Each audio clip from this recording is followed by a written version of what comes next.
The thing that we're going to talk about in this video is the importance of defining your profession. Many applications are rejected because candidates do have the experience, but the problem that they have is that they don't define their experience properly.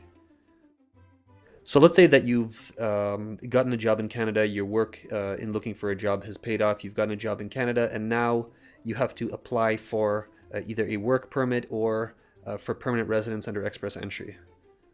An essential and critical element of those applications is defining your profession, and doing so properly can make the difference between your application being accepted and being rejected.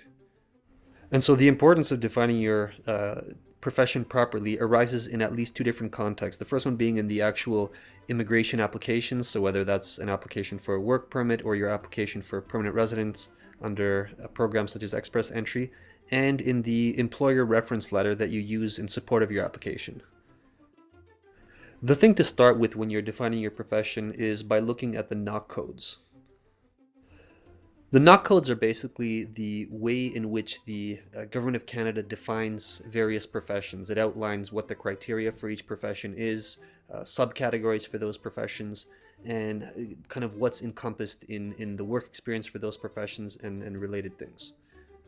You can find these knocks and kind of how they're defined on the Government of Canada website, the Human Resources Canada website.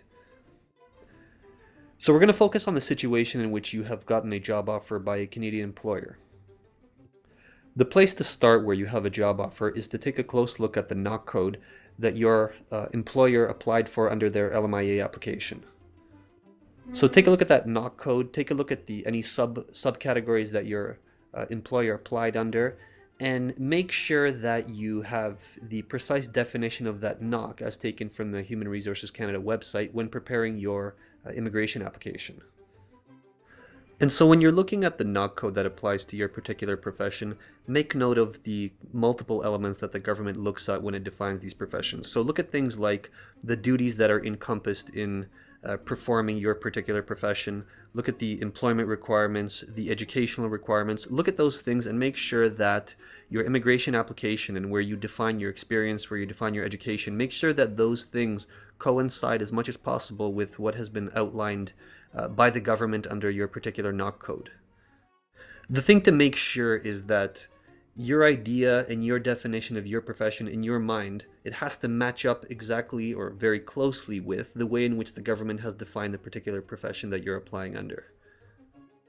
The other area, as mentioned previously, in which this becomes essential is when you're getting your employer, the employer in your home country where you got your experience, or employers if there's multiple employers, when they're writing your supporting reference letter, it's important that the language that is used in that supporting letter, that language coincides with the language used by the government when they are defining the knock that you're applying under. So obviously you shouldn't put into your supporting letters or in your immigration application anything that is untrue, but you should define your experience in a way that closely mimics the language used by the Government of Canada when they define your particular knock. By doing this, you're substantially increasing the likelihood that your immigration application won't get rejected, at least on the basis of your experience. And so it's useful to keep this in mind when you're preparing both your immigration application as well as your employer support letter, because this could very well make the difference between your application being accepted and being rejected.